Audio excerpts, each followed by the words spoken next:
ಮಿತ್ರರೇ ನಮಸ್ಕಾರ. ಮಿತ್ರರೇ, ಸದ್ಯ ಇಡೀ ದೇಶದಲ್ಲಿ ವಿಪಕ್ಷಗಳು ದೊಡ್ಡ ಮಟ್ಟದಲ್ಲಿ ಚರ್ಚೆ ಮಾಡ್ತಾ ಇರುವಂತಹ ವಿಚಾರ ಏನು ಕೇಳಿದ್ರೆ ಅದು SIR.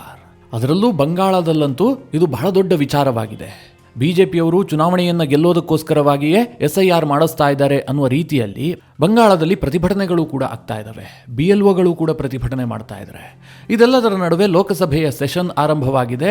ಸೆಷನ್ನಲ್ಲೂ ಕೂಡ ಈ SIR ಬಗ್ಗೆ ದೊಡ್ಡ ಮಟ್ಟದಲ್ಲಿ ಚರ್ಚೆ ಮಾಡೋದಕ್ಕೆ ಅವಕಾಶ ಕೊಡಬೇಕು ಅಂತ ವಿಪಕ್ಷಗಳು ಪಟ್ಟು ಹಿಡಿದಿದ್ದಾವೆ. ಆದರೆ ಸ್ಪೀಕರ್ ಇದಕ್ಕೆ ಅವಕಾಶ ಕೊಡದ ಕಾರಣದಿಂದಾಗಿ ಇವತ್ತಿನ ಕಲಾಪ SIR ಗದ್ದಲಕ್ಕೆ ಬಲಿಯಾಗಿದೆ. ಇನ್ನೊಂದು ಕಡೆಯಲ್ಲಿ ಸಂಸತ್ನ ಹೊರಗೂ ಕೂಡ INDIA ಕೂಟದ ಮಿತ್ರ ಪಕ್ಷಗಳು ದೊಡ್ಡ ಮಟ್ಟದಲ್ಲಿ SIR ಅನ್ನು ವಿರೋಧಿಸಿ ಪ್ರತಿಭಟನೆಯನ್ನು ಮಾಡಿದ್ದಾವೆ. ಇದೆಲ್ಲದರ ನಡುವೆ ರಾಹುಲ್ ಗಾಂಧಿಗೆ ಸ್ವಲ್ಪ ಮುಜುಗರ ಆಗುವಂಥ ಸನ್ನಿವೇಶ ಕೂಡ ನಿರ್ಮಾಣ ಆಗಿದೆ. ಸ್ವಲ್ಪ ಅಲ್ಲ, ದೊಡ್ಡ ಮುಜುಗರವೇ. ಅದೇನು ಕೇಳಿದ್ರೆ INDIA ಕೂಟದ ಪ್ರಮುಖವಾದಂತಹ ಮಿತ್ರ ಪಕ್ಷವೊಂದು SIR ಕುರಿತಾಗಿ ಕಾಂಗ್ರೆಸ್ ಮಾಡ್ತಾ ಇರುವಂತಹ ರಾಜಕೀಯವನ್ನ ಸ್ಪಷ್ಟವಾಗಿ ಅಲ್ಲಗಳೆದಿದೆ. ಚುನಾವಣಾ ಆಯೋಗ ಬಹಳ ಪಾರದರ್ಶಕವಾಗಿದೆ ಅಂತ ರಾಜ್ಯಸಭೆಯಲ್ಲಿ ನಿಂತ್ಕೊಂಡು INDIA ಕೂಟದ ಮಿತ್ರ ಪಕ್ಷ ಒಂದು ಸ್ಟೇಟ್ಮೆಂಟ್ ಕೊಟ್ಟಿದೆ. ಇದೆಲ್ಲದರ ನಡುವೆ BLOಗಳ ಆತ್ಮಹತ್ಯೆಯೂ ಕೂಡ ಬಹಳ ದೊಡ್ಡ ಮಟ್ಟದಲ್ಲಿ ಚರ್ಚೆ ಆಗ್ತಾ ಇದೆ. ಚುನಾವಣಾ ಆಯೋಗದ ಒತ್ತಡದ ಕಾರಣದಿಂದಾಗಿ BLOಗಳು ಆತ್ಮಹತ್ಯೆ ಮಾಡಿಕೊಳ್ತಾ ಇದ್ದಾರೆ, ಹೀಗೊಂದು ವಾದ ಕೇಳಿಬರ್ತಾ ಇದೆ. ಇದರ ವಿರುದ್ಧವೂ ಕೂಡ ಪ್ರತಿಭಟನೆ ಆಗ್ತಾ ಇದೆ. ಮಿತ್ರರೇ, ಈ ಎಲ್ಲ ವಿಚಾರಗಳ ಕುರಿತಾಗಿ ಈ ವಿಡಿಯೋದಲ್ಲಿ ನಿಮಗೆ ಡೀಟೇಲ್ ಆದಂಥ ಮಾಹಿತಿಯನ್ನು ಕೊಡುವ ಪ್ರಯತ್ನ ಮಾಡ್ತೀನಿ.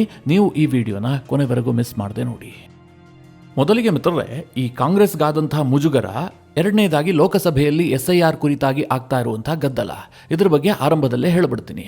ಆನಂತರ ಈ BLOಗಳು ಮತ್ತು ವೆಸ್ಟ್ ಬೆಂಗಾಲ್ನಲ್ಲಿ SIR ಕುರಿತಾಗಿ ಆಗ್ತಾ ಇರುವಂತಹ ರಾಜಕೀಯದ ಬಗ್ಗೆ ತಿಳಿಸ್ಕೊಡ್ತೀನಿ. ಈ ಬಾರಿ ಡಿಸೆಂಬರ್ 1ರಿಂದ ಡಿಸೆಂಬರ್ 19ರವರೆಗೆ ಚಳಿಗಾಲದ ಅಧಿವೇಶನವನ್ನು ಕರೆಯಲಾಗಿತ್ತು. ಆಗ ವಿಪಕ್ಷಗಳು ಏನು ಹೇಳಿದ್ವು ಗೊತ್ತಾ? ಕೇವಲ 18 ದಿನಗಳ ಕಾಲ ಚಳಿಗಾಲದ ಅಧಿವೇಶನ ನಡೀತಾ ಇದೆ, ಇದು ಒಳ್ಳೆಯ ರೀತಿಯ ಬೆಳವಣಿಗೆ ಅಲ್ಲ, ದೇಶದಲ್ಲಿ ಅನೇಕ ಇಶ್ಯೂಗಳಿದ್ದಾವೆ, ನಾವು ಅದ್ರ ಬಗ್ಗೆ ಎಲ್ಲ ಚರ್ಚೆ ಮಾಡಬೇಕು. ಹೀಗಂತ 18 ದಿನಗಳ ಕಾಲ ಅಧಿವೇಶನ ನಡೆಸೋದಕ್ಕೆ ವಿಪಕ್ಷಗಳು ಅಪಸ್ವರವನ್ನು ತೆಗೆದಿದ್ವು. ನನಗೆ ಆ ಸಂದರ್ಭದಲ್ಲಿ ಏನು ಅನಿಸಿತು ಗೊತ್ತಾ? ಈ ಬಾರಿ ಲೋಕಸಭೆಯಲ್ಲಿ ಸಿಕ್ಕಾಪಟ್ಟೆ ಪ್ರೊಡಕ್ಟಿವಿಟಿ ಆಗುತ್ತೆ. ಯಾಕೆಂದರೆ 18 ದಿನ ಅಧಿವೇಶನ ಇರೋದಲ್ವಾ, ವಿಪಕ್ಷಗಳು ಬಹಳ ದೊಡ್ಡ ಮಟ್ಟದಲ್ಲಿ ಚರ್ಚೆ ಮಾಡ್ತವೆ ಅಂತ. ಆದರೆ ಆಗ್ತಿರೋದೇನು ಗೊತ್ತಾ? ಈಗ ಅಧಿವೇಶನ ಆರಂಭಗೊಂಡು ಇವತ್ತು 2ನೇ ದಿನ, ಇವತ್ತು ಕೂಡ ಯಾವುದೇ ರೀತಿಯಲ್ಲೂ ಚರ್ಚೆಗಳಾಗದೆ ಅಧಿವೇಶನವನ್ನು ನಾಳೆಗೆ ಮುಂದೂಡಲಾಗಿದೆ. ಯಾಕೆ ಚರ್ಚೆ ಆಗ್ತಾ ಇಲ್ಲ ಕೇಳಿದ್ರೆ ವಿಪಕ್ಷಗಳ ಕಾರಣದಿಂದಾಗಿ. ವಿಪಕ್ಷಗಳು ಒಂದೇ ಹೇಳ್ತಾ ಇರುವಂತಹದ್ದು, ದೇಶದಲ್ಲಿ 12 ರಾಜ್ಯಗಳಲ್ಲಿ ಚುನಾವಣಾ ಆಯೋಗ SIR ನಡೆಸ್ತಾ ಇದೆಯಲ್ಲ, ಇದರಿಂದ ಸಾಕಷ್ಟು ತೊಂದರೆ ಆಗ್ತಾ ಇದೆ, ಇದ್ರ ಬಗ್ಗೆ ನಾವು ಚರ್ಚೆ ಮಾಡಬೇಕು, ಇದಕ್ಕೆ ಅವಕಾಶ ಕೊಡಬೇಕು ಅಂತ. ಹೀಗಾಗಿ ಲೋಕಸಭೆಯ ಒಳಗೂ ಗದ್ದಲ ಎಬ್ಸಿದ್ರು, ಸಂಸತ್ನ ಹೊರಗಡೆಯೂ ಕೂಡ ದೊಡ್ಡ ಮಟ್ಟದಲ್ಲಿ ಪ್ರತಿಭಟನೆಯನ್ನು ನಡೆಸಿದ್ರು. ಅದರಲ್ಲಿ ಖರ್ಗೆ ಭಾಗಿಯಾಗಿದ್ರು, ಸೋನಿಯಾ ಗಾಂಧಿ ಭಾಗಿಯಾಗಿದ್ರು, ಹಾಗೆ ಪ್ರಿಯಾಂಕಾ ವಾದ್ರಾ, ರಾಹುಲ್ ಗಾಂಧಿ ಇವರೆಲ್ಲರೂ ಕೂಡ ಭಾಗಿಯಾಗಿ ಬಹಳ ದೊಡ್ಡ ಮಟ್ಟದ ಪ್ರತಿಭಟನೆಯನ್ನು ನಡೆಸಿದ್ರು. ಆದರೆ ಇದೆಲ್ಲದರ ನಡುವೆ ರಾಜ್ಯಸಭೆಯಲ್ಲಿ ಒಂದು ಇಂಟ್ರೆಸ್ಟಿಂಗ್ ಈವೆಂಟ್ ನಡೀತು. ಇದು ಕಾಂಗ್ರೆಸ್ ಪಕ್ಷಕ್ಕೆ ಬಹಳ ದೊಡ್ಡ ಮುಜುಗರ. ಅದೇನು ಕೇಳಿದ್ರೆ ಜಮ್ಮು ಕಾಶ್ಮೀರದಲ್ಲಿ ಅಧಿಕಾರದಲ್ಲಿರುವಂತಹ ನ್ಯಾಷನಲ್ ಕಾನ್ಫರೆನ್ಸ್ ಇದೆಯಲ್ಲ, ಇದು INDIA ಕೂಟದ ಭಾಗವೂ ಕೂಡ ಹೌದು. ಆ ನ್ಯಾಷನಲ್ ಕಾನ್ಫರೆನ್ಸ್ನ ರಾಜ್ಯಸಭಾ ಸದಸ್ಯನಾಗಿರುವಂತಹ ಚೌಧರಿ ಮೊಹಮ್ಮದ್ ರಂಜಾನ್ ರಾಜ್ಯಸಭೆಯಲ್ಲೇ ನಿಂತ್ಕೊಂಡು ಹೇಳ್ತಾರೆ, ನಮಗೆ ಈ ವೋಟ್ ಚೋರಿಯ ಬಗ್ಗೆ ಯಾವುದೇ ರೀತಿಯಲ್ಲೂ ನಂಬಿಕೆ ಇಲ್ಲ, ಚುನಾವಣಾ ಆಯೋಗ ಉತ್ತಮವಾಗಿ ಕಾರ್ಯನಿರ್ವಹಿಸ್ತಾ ಇದೆ. 2024ರಲ್ಲಿ ಜಮ್ಮು ಕಾಶ್ಮೀರದಲ್ಲೂ ಕೂಡ ಚುನಾವಣೆ ನಡೆಯಿತು. ಆ ಸಂದರ್ಭದಲ್ಲಿ ನಾವು 3/2 ಬಹುಮತದೊಂದಿಗೆ ಆರಿಸಿ ಬಂದಿದ್ದೀವಿ. ನಮ್ಮ ಜೊತೆಗೆ ಕಾಂಗ್ರೆಸ್ ಕೂಡ ಇತ್ತು, ಕಾಂಗ್ರೆಸ್ ಕೂಡ ಅಲ್ಲಿ ಗೆದ್ದಿದೆ. 2024ರ ಜಮ್ಮು ಕಾಶ್ಮೀರ ಚುನಾವಣೆ ಅತ್ಯಂತ ಪಾರದರ್ಶಕವಾಗಿ ನಡೆದಿದೆ. ಹೀಗಂತ INDIA ಕೂಟದ ಭಾಗವಾಗಿರುವಂತಹ ನ್ಯಾಷನಲ್ ಕಾನ್ಫರೆನ್ಸ್ನ ಸಂಸದ ರಾಜ್ಯಸಭೆಯಲ್ಲಿ ನಿಂತ್ಕೊಂಡು ಹೇಳ್ತಾರೆ. ಮಿತ್ರರೇ, ಪಕ್ಕದಲ್ಲೇ ಇದ್ದಂತಹ ಖರ್ಗೆಗೆ ಯಾವ ಮಟ್ಟಿನ ಮುಜುಗರ ಆಗಿರಬೇಕು ಅಂತ ಯೋಚನೆ ಮಾಡಿ. ಯಾಕೆಂದರೆ ತಮ್ಮ ಪಕ್ಷದ ರಾಹುಲ್ ಗಾಂಧಿ ಅವರು ವೋಟ್ ಚೋರಿ ಆಗಿದೆ, EVM ಹ್ಯಾಕ್ ಆಗುತ್ತೆ, ಇನ್ನೊಂದು ಕಡೆಯಲ್ಲಿ SIR ಮಾಡಿಬಿಟ್ಟು ಕಾಂಗ್ರೆಸ್ಗೆ ಮತ ಹಾಕುವವರನ್ನೆಲ್ಲ BJPಯವರು ಲೀಸ್ಟ್ನಿಂದ ತೆಗೆದು ಹಾಕ್ತಾ ಇದ್ದಾರೆ, ಅದಕ್ಕೆ ಚುನಾವಣಾ ಆಯೋಗ ಸಪೋರ್ಟ್ ಮಾಡ್ತಾ ಇದೆ. ಹೀಗೆಲ್ಲ ನರೇಟಿವ್ ಬಿಲ್ಡ್ ಮಾಡುವಂತಹ ಪ್ರಯತ್ನ ಮಾಡ್ತಿರುವಂತಹ ಸಂದರ್ಭದಲ್ಲಿ INDIA ಕೂಟದ ಮಿತ್ರ ಪಕ್ಷದ ಓರ್ವ ಸಂಸದ ಚುನಾವಣೆ ಬಹಳ ಪಾರದರ್ಶಕವಾಗಿ ನಡೀತಾ ಇದೆ, ವೋಟ್ ಚೋರಿ ಎಲ್ಲ ಏನೂ ಇಲ್ಲ ಅಂತ ಹೇಳಿದ್ರೆ ಎಷ್ಟರ ಮಟ್ಟಿಗೆ ಮುಜುಗರ ಆಗಿರಬೇಕು ನೀವೇ ಯೋಚನೆ ಮಾಡಿ. ಆದರೆ ಕಾಂಗ್ರೆಸ್ನವ್ರಿಗೇನು ಮುಜುಗರ ಆಗೋದಿಲ್ಲ ಬಿಡಿ, ಅವರು ಇವತ್ತು ಕೂಡ ಆ ಪ್ರತಿಭಟನೆಯನ್ನು ಇನ್ನಷ್ಟು ತೀವ್ರವಾಗಿ ಮಾಡ್ತಾ ಇದ್ದಾರೆ. ಮಿತ್ರರೇ, ನ್ಯಾಷನಲ್ ಕಾನ್ಫರೆನ್ಸ್ನ ಈ ಸ್ಟ್ಯಾಂಡ್ ಇದೆಯಲ್ಲ, ಇದು ಮೊದಲೇನಲ್ಲ. ಈ ಹಿಂದೆ ಒಮರ್ ಅಬ್ದುಲ್ಲಾ ಕೂಡ ಇದನ್ನೇ ಹೇಳಿದ್ರು, ನನಗೆ ಈ ವೋಟ್ ಚೋರಿಯ ಬಗ್ಗೆ ಯಾವುದೇ ನಂಬಿಕೆ ಇಲ್ಲ. ಕಾರಣ ಏನು ಅಂತಂದರೆ 2024ರಲ್ಲಿ ಲೋಕಸಭಾ ಚುನಾವಣೆ ಜಮ್ಮು ಕಾಶ್ಮೀರದಲ್ಲಿ ನಡೀತಲ್ಲ, ಆಗ ಬಾರಾಮುಲ್ಲಾ ಕ್ಷೇತ್ರದಲ್ಲಿ ನಾನು 2 ಲಕ್ಷ ವೋಟ್ಗಳ ಅಂತರದಿಂದ ಸೋತಿದ್ದೆ. ಅದೇ ಕೆಲ ತಿಂಗಳ ನಂತರ ನಡೆದಂತಹ ವಿಧಾನಸಭಾ ಚುನಾವಣೆಯಲ್ಲಿ ನಾನು ಗೆದ್ದಿದ್ದೀನಿ, ಮುಖ್ಯಮಂತ್ರಿ ಆಗಿದ್ದೀನಿ, ನನ್ನ ಪಕ್ಷಕ್ಕೂ ಕೂಡ ಜನ ಮತ ಹಾಕಿದ್ದಾರೆ. ಅಂದರೆ ನಾವು ಗೆದ್ದಂತಹ ಸಂದರ್ಭದಲ್ಲಿ ಅದು ನಮ್ಮ ಗೆಲುವು, ಸೋತಂತಹ ಸಂದರ್ಭದಲ್ಲಿ ಅದಕ್ಕೆ EVM ಕಾರಣ ಅಥವಾ ವೋಟ್ ಚೋರಿ ಕಾರಣ ಅಂತ ಹೇಳಿದ್ದೆ. ಆದರೆ ಅದನ್ನು ನಂಬೋದಕ್ಕೆ ಜನ ಮೂರ್ಖರಲ್ಲ ಅಂತ ಒಮರ್ ಅಬ್ದುಲ್ಲಾ ಬಹಿರಂಗವಾಗಿ ರಾಹುಲ್ ಗಾಂಧಿಯವರ ಈ ವೋಟ್ ಚೋರಿ ಆರೋಪವನ್ನು ತಳ್ಳಿ ಹಾಕಿದ್ರು, ಅದನ್ನು ತಿರಸ್ಕಾರ ಮಾಡಿದ್ರು. ಈಗ ರಾಜ್ಯಸಭೆಯಲ್ಲೇ ನ್ಯಾಷನಲ್ ಕಾನ್ಫರೆನ್ಸ್ನ MP ಕಾಂಗ್ರೆಸ್ನ ಈ ಒಂದು ಪ್ರಪಗಂಡವನ್ನು ತಿರಸ್ಕರಿಸುವ ಮೂಲಕ ಭಾರಿ ಶಾಕ್ ಕೊಟ್ಟಿದ್ದಾರೆ. ಯಾರು ಏನೇ ವಿರೋಧ ಮಾಡಲಿ, ಯಾರು ಸಪೋರ್ಟ್ ಮಾಡಲಿ, ಕಾಂಗ್ರೆಸ್ಗೆ ಬೇರೆ ಆಪ್ಷನ್ ಇಲ್ಲ. ಅದರಲ್ಲೂ ಮುಖ್ಯವಾಗಿ ರಾಹುಲ್ ಗಾಂಧಿ ಅವರಿಗೆ ಬೇರೆ ಯಾವುದೇ ಆಪ್ಷನ್ ಇಲ್ಲ. ಯಾಕೆ ಅಂತ ಹೇಳ್ತೀನಿ ಕೇಳಿ. ಈಗಾಗಲೇ SIR ವಿಚಾರವನ್ನು ಇಟ್ಟುಕೊಂಡು ಬಿಹಾರದಲ್ಲಿ ದೊಡ್ಡ ಮಟ್ಟದಲ್ಲಿ ಪ್ರತಿಭಟನೆಯನ್ನ ಮಾಡಿದ್ರು. ಅಲ್ಲಿ ಮತ ಅಧಿಕಾರ ಯಾತ್ರೆಯ ಹೆಸರಿನಲ್ಲಿ ರಾಹುಲ್ ಗಾಂಧಿ ಬಿಹಾರದಲ್ಲಿ ಸಾಕಷ್ಟು ಓಡಾಡಿದ್ದಾರೆ. ಆದರೆ ಚುನಾವಣಾ ರಿಸಲ್ಟ್ ಏನಾಯ್ತು? ಕಾಂಗ್ರೆಸ್ ಕೇವಲ 6 ಸೀಟ್ಗಳನ್ನು ಮಾತ್ರ ಗೆದ್ದುಕೊಳ್ತು. ಮಿತ್ರ ಪಕ್ಷ RJD ಕೂಡ ಸೋತು ಸುಣ್ಣ ಆಗೋಯ್ತು. ಇವತ್ತು RJD ಅವರನ್ನ ಕೇಳಿದ್ರೆ ಏನ್ ಹೇಳ್ತಾರೆ? ರಾಹುಲ್ ಗಾಂಧಿ ಅವರ ಕೆಟ್ಟ ತಂತ್ರಗಾರಿಕೆಯಿಂದ ನಮಗೆ ಸೋಲಾಗಿದೆ ಅಂತ RJD ಅವರೇ ಹೇಳ್ತಾ ಇದ್ದಾರೆ. ಆ ಮಟ್ಟಿಗೆ ಕಾಂಗ್ರೆಸ್ನ ತಂತ್ರಗಾರಿಕೆ ಬಿಹಾರದಲ್ಲಿ ಫೇಲ್ಯೂರ್ ಆಗಿದೆ. ಅಂದ್ರೆ ಜನ SIRಗೆ ಮತ ಕೊಡೋದಿಲ್ಲ ಅನ್ನುವಂಥದ್ದು ಕನ್ಫರ್ಮ್ ಆಗಿದೆ. ಇದಕ್ಕೂ ಮುಂದುವರೆದು ಹೇಳಬೇಕು ಅಂತಂದ್ರೆ, ಬಿಹಾರದ ಕಾಂಗ್ರೆಸ್ನ ದೊಡ್ಡ ನಾಯಕನಾಗಿದ್ದಂತಹ ಶಕೀಲ್ ಅಹಮದ್ ಚುನಾವಣೆ ಬಳಿಕ ರಾಜೀನಾಮೆಯನ್ನ ಕೊಟ್ಟರು. ರಾಜೀನಾಮೆ ಕೊಟ್ಟಿದ್ದು ಮಾತ್ರ ಅಲ್ಲ, ಅವರೊಂದು ಸ್ಟೇಟ್ಮೆಂಟ್ ಅನ್ನ ಕೂಡ ಕೊಟ್ಟರು. ಬಿಹಾರದಲ್ಲಿ SIR ಮೂಲಕವಾಗಿ ಮತ ಚೋರಿ ಆಗಿದೆ ಅಂತ ಹೇಳೋದಾದ್ರೆ 65 ಲಕ್ಷ ಮತಗಳನ್ನ ಚುನಾವಣಾ ಆಯೋಗ ಕಟ್ ಮಾಡಿದೆಯಲ್ಲ, ಅಷ್ಟು ಜನ ನಿಜವಾಗ್ಲೂ ಕೂಡ ಮತದಾನದಿಂದ ವಂಚಿತರಾಗಿದ್ದೇ ಆಗಿದ್ರೆ ಕನಿಷ್ಠ 65 ಪ್ರತಿಭಟನೆಗಳಾದ್ರೂ ಆಗಬೇಕಾಗಿತ್ತಲ್ಲ. ಚುನಾವಣೆ ಆದ ಬಳಿಕ 65 ಜನನಾದ್ರೂ ಬೀದಿಗಿಳಿಬೇಕಾಗಿತ್ತಲ್ಲ. ಒಬ್ರೂ ಬೀದಿಗಿಳಿಲಿಲ್ಲ. ಎಲ್ಲರಿಗೂ ತಮ್ಮ ತಮ್ಮ ಅಧಿಕಾರವನ್ನು ಚಲಾಯಿಸೋದಕ್ಕೆ ಅವಕಾಶ ಸಿಕ್ಕಿದೆ ಅಂತಂದ್ರೆ ಎಲ್ಲೂ ಕೂಡ ವೋಟ್ ಚೋರಿ ನಡೆದಿಲ್ಲ, ಇದು ಸುಳ್ಳು ಅಂತ ಕಾಂಗ್ರೆಸ್ನ ಓರ್ವ ಮುಖಂಡನಾಗಿದ್ದಂತಹ ಶಕೀಲ್ ಅಹಮದ್ ಓಪನ್ ಆಗಿ ಸ್ಟೇಟ್ಮೆಂಟ್ ಕೊಟ್ಟಿದ್ರು. ಪಕ್ಷಕ್ಕೆ ರಾಜೀನಾಮೆ ಕೊಟ್ಟು ಹೊರ ಹೋಗಿದ್ರು. ಇಷ್ಟಾದರೂ ಸಹ ರಾಹುಲ್ ಗಾಂಧಿ ಆ ವಿಚಾರವನ್ನು ಬಿಡ್ತಾ ಇಲ್ಲ. ಮಿತ್ರರೇ, ಅದಕ್ಕೆ ಕಾರಣ ಏನು ಕೇಳಿದ್ರೆ, ರಾಹುಲ್ ಗಾಂಧಿಗೆ ಇವತ್ತು ಬೇರೆ ಆಪ್ಷನ್ ಇಲ್ಲ. ಯಾಕೆ ಕೇಳಿದ್ರೆ, ವೋಟ್ ಚೋರಿ ಆಗಿಲ್ಲ ಅಂತಾದ್ರೆ ನಾಯಕತ್ವ ಕಾರಣ ಆಗಿಬಿಡುತ್ತೆ ಚುನಾವಣಾ ಸೋಲಿಗೆ. ಅದನ್ನು ಒಪ್ಕೊಂಡಿದ್ದೆ ಆದರೆ ರಾಹುಲ್ ಗಾಂಧಿಗೆ ಪಕ್ಷದಲ್ಲಿ ಸ್ಥಾನವೇ ಇರೋದಿಲ್ಲ, ಮೂಲೆ ಗುಂಪಾಗಬೇಕಾಗತ್ತೆ. ಅದೇ ಕಾರಣದಿಂದ ರಾಹುಲ್ ಗಾಂಧಿ ಅವರು ಈ ವೋಟ್ ಚೋರಿ ಪ್ರಸ್ತಾಪವನ್ನು ಪದೇ ಪದೇ ಮಾಡ್ತಾ ಇರುವಂತಹದ್ದು. ಮಿತ್ರರೇ, ಈ ವೋಟ್ ಚೋರಿ ಆರೋಪ ಇದೆಯಲ್ಲ, ಇದು ಯಾವತ್ತೂ ಕೂಡ ಕಾಂಗ್ರೆಸ್ಗೆ ವೋಟ್ ಆಗಿ ಕನ್ವರ್ಟ್ ಆಗೋದಿಲ್ಲ ಅನ್ನೋದಕ್ಕೆ ಒಂದು ಸೂಕ್ಷ್ಮ ವಿಚಾರವನ್ನು ಹೇಳ್ತೀನಿ, ನಿಮಗೆ ಕ್ಲಿಯರ್ ಆಗಿ ಅರ್ಥ ಆಗುತ್ತೆ. ಈಗ BJPಗಾಗ್ಲಿ ಅಥವಾ ಅದರ ಮಿತ್ರ ಪಕ್ಷಕ್ಕಾಗ್ಲಿ ವೋಟ್ ಹಾಕದಂಥವನಿಗೆ ವೋಟ್ ಚೋರಿ ಒಂದು ವಿಷಯವೇ ಅಲ್ಲ. ನೀವು ಬೀದಿ ರಂಪ ಮಾಡಿದ್ರೂ ಕೂಡ ಅವ್ರಿಗೇನು ಅನ್ಸುತ್ತೆ? ಕಾಂಗ್ರೆಸ್ನವರಿಗೆ ಬೇರೆ ವಿಧಿ ಇಲ್ಲ, ಅದಕ್ಕೋಸ್ಕರವಾಗಿ ಈ ರೀತಿಯಾಗಿ ಪ್ರತಿಭಟನೆ ಮಾಡ್ತಾ ಇದ್ದಾರೆ ಅಂತಲೇ ಅನ್ಸುತ್ತೆ. ಅದೇ ಮಿತ್ರರೇ, ಕಾಂಗ್ರೆಸ್ಗೆ ವೋಟ್ ಹಾಕದಂಥವನಿಗೆ ರಾಹುಲ್ ಗಾಂಧಿ ಗೆಲ್ತಾ ಇದ್ರು ರೀ, ಈ BJPಯವರು ವೋಟ್ ಚೋರಿ ಮಾಡಿದ್ದಾರೆ, ಆ ಕಾರಣಕ್ಕಾಗಿ ಗೆಲ್ತಾ ಇಲ್ಲ, ಈ ಭಾವನೆ ಬಿಲ್ಡ್ ಆಗುತ್ತೆ. ಇದರಿಂದ ಪಕ್ಷಕ್ಕಾಗುವ ಲಾಭ ಏನು? ಶೂನ್ಯ. ಇಲ್ಲಿ ಕಾಂಗ್ರೆಸ್ನ ಕಾರ್ಯಕರ್ತರು ರಾಹುಲ್ ಗಾಂಧಿಯ ನಾಯಕತ್ವವನ್ನು ಒಪ್ಪಿಕೊಳ್ಳಬಹುದೇ ಹೊರತು ಕಾಂಗ್ರೆಸ್ಗೆ ಹೆಚ್ಚುವರಿಯಾಗಿ ವೋಟ್ ಬರೋದಿಲ್ಲ. ಅಂದರೆ ಕಾಂಗ್ರೆಸ್ ಈ ವೋಟ್ ಚೋರಿ ಆರೋಪ ಮಾಡಿಬಿಟ್ಟು ಗೆಲ್ಲೋದಕ್ಕೆ ಸಾಧ್ಯ ಇಲ್ಲ. ಜನರಿಗೆ ನಿಜವಾಗ್ಲೂ ಏನು ಸಮಸ್ಯೆ ಇದೆಯೋ ಆ ಸಮಸ್ಯೆಯ ಬಗ್ಗೆ ಚರ್ಚೆ ಮಾಡಿದ್ದೆ ಆದರೆ ಕಾಂಗ್ರೆಸ್ಗೆ ನಿಜವಾಗ್ಲೂ ಗೆಲುವು ಸಿಗುತ್ತೆ. ಈಗ 2026ರಲ್ಲಿ ತಮಿಳುನಾಡು, ಕೇರಳ, ಪಶ್ಚಿಮ ಬಂಗಾಳ, ಅಸ್ಸಾಂನಲ್ಲಿ ಚುನಾವಣೆ ಇದೆ. ಒಂದು ವೇಳೆ ಕಾಂಗ್ರೆಸ್ ಗೆಲ್ಲೋದಾದ್ರೆ 2 ರಾಜ್ಯದಲ್ಲಿ ಗೆಲ್ಲಬಹುದು. ಒಂದು ಅಸ್ಸಾಂ, ಇನ್ನೊಂದು ಕಡೆ ಕೇರಳ. ಯಾಕೆ ಅಂತಂದ್ರೆ ಅಲ್ಲೆರಡೂ ಕಡೆಗಳಲ್ಲೂ ಕೂಡ ಕಾಂಗ್ರೆಸ್ನ ಅಸ್ತಿತ್ವ ಇದೆ. ಉಳಿದಂತೆ ತಮಿಳುನಾಡಾಗಿರಬಹುದು ಅಥವಾ ವೆಸ್ಟ್ ಬೆಂಗಾಲ್ ಆಗಿರಬಹುದು, ಈ 2 ಕಡೆಯಲ್ಲಿ ಕಾಂಗ್ರೆಸ್ ಅಸ್ತಿತ್ವಕ್ಕಾಗಿ ಪರದಾಡ್ತಾ ಇದೆ. ತಮಿಳುನಾಡಿನಲ್ಲಿ DMK ಜೊತೆಗಿದೆ, ವೆಸ್ಟ್ ಬೆಂಗಾಲ್ನಲ್ಲಿ ಲೆಫ್ಟ್ ಪಾರ್ಟಿಗಳ ಜೊತೆಗಿದೆ. ಮಿತ್ರರೇ, ಮೊನ್ನೆವರೆಗೂ ಕೂಡ ಕೇರಳದಲ್ಲಿ ಕಾಂಗ್ರೆಸ್ ಅಧಿಕಾರಕ್ಕೆ ಬರುವಂತಹ ಚಾನ್ಸ್ ಇದೆ. ಯಾಕೆಂದ್ರೆ ಪಿಣರಾಯಿ ವಿಜಯನ್ ಅವರು 10 ವರ್ಷಗಳ ಆಡಳಿತವನ್ನು ನಡೆಸಿದ್ದಾರೆ.